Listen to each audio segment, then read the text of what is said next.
अब बिहारी इनको भादो के रौदा में शीतलहरी का मजा दिलाने वाला है। उनको भी रील बनाने का मन कर रहा है। लाइक कीजिए, सब्सक्राइब कीजिए। प्रधानमंत्री को देखे हैं लाइक और सब्सक्रिप्शन के लिए भीख मांगते हुए। इकलौते ऐतिहासिक प्रधानमंत्री भारत की भूमि में हुए हैं जो सब्सक्रिप्शन और लाइक के लिए भीख मांगते हुए दिखते हैं।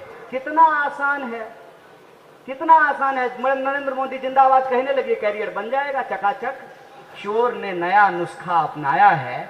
कल पार्लियामेंट में नया बिल आया है और बिल का नाम है कॉन्स्टिट्यूशनल अमेंडमेंट बिल।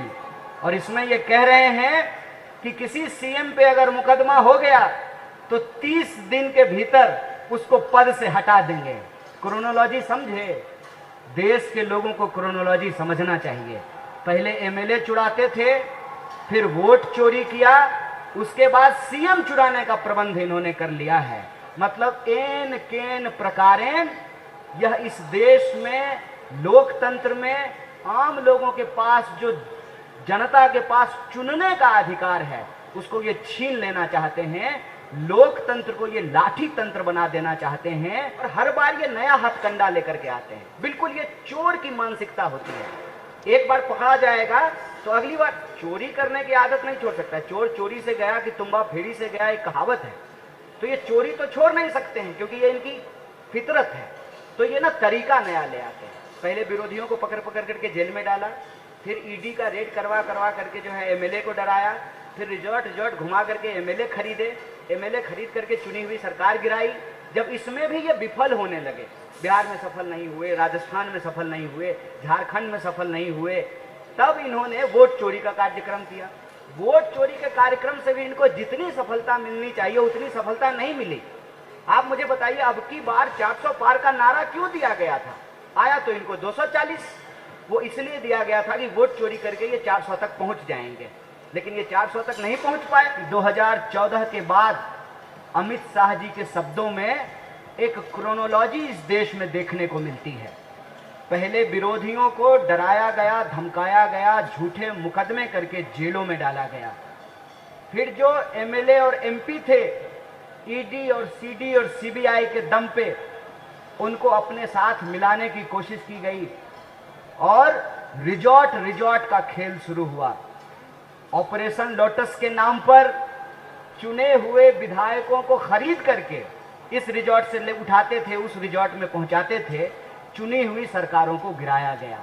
मतलब पहले अमित शाह इस देश के एमएलए चुराते थे, फिर उनको लगा कि जब चुनाव आयोग हमारा ही है, ईडी अब हमारे कब्जे में है, सीबीआई हमारा तोता बन चुका है, तो स्वाभाविक रूप से उनको लगा कि करोड़ों रुपया एमएलए के ऊपर खर्च करने की जरूरत नहीं है। एमएलए चुराना छोड़ करके, एमएलए को रिजॉर्ट घुमाना छोड़ करके वोट चोरी का कार्यक्रम बनाया गया।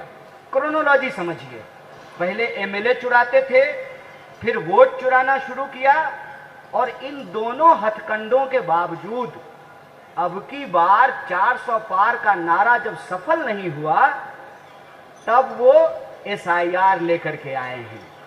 और एसआईआर का जब बिहार की धरती पे पुरजोर विरोध होना शुरू हुआ और लोगों ने कहा कि जो चुनाव आयोग कागज मांग रही है, पहले वो अपना कागज दिखाए, वोटर लिस्ट दे देश की जनता को और बताए कि वोटर लिस्ट में गड़बड़ी क्यों है। इसीलिए यह यात्रा वोट चोरी को रोकने की यात्रा है। यह यात्रा यह सुनिश्चित करने की यात्रा है कि लोकतंत्र में जनता का सेवक जनता के द्वारा चुने जाएंगे और यह एमपी एमएलए चुराना, फिर वोट चुराना और फिर सीएम चुराना और चोरों का जो यह शासन स्थापित करने की जो कोशिश है, इस कोशिश को हमको नाकाम करना पड़ेगा। और बड़ी उम्मीद है बिहार की धरती से, जिस तरीके से इंडिया ब्लॉक की तमाम पार्टियां एकजुट होकर के, उसके कार्यकर्ता एकजुट होकर के इतने बड़े कैंपेन में एकता के साथ चल रहे हैं। ऐसा लगता है कि 1947 से पहले जैसे आज़ादी के लिए संघर्ष किया जाता था, आज 2025 में उस प्राप्त आज़ादी को बचाने के लिए संघर्ष किया जा रहा है। इसीलिए हम लोग पूरी मुखरता से कह रहे हैं कि वोट चोरी को रोकना इसलिए जरूरी है ताकि बेरोजगारी की अकाउंटेबिलिटी तय हो सके। वोट चोरी को रोकना इसलिए जरूरी है ताकि किसानों को उनके फसल का दाम मिल सके। वोट चोरी को रोकना इसलिए जरूरी है कि जब पेपर लीक होगा तो वोट चोरी वाली सरकार उसके ऊपर कोई कार्रवाई नहीं करेगी। जब अपराधी ही सरकार चलाएंगे तो अपराधियों पे कोई नकेल नहीं कसा जाएगा।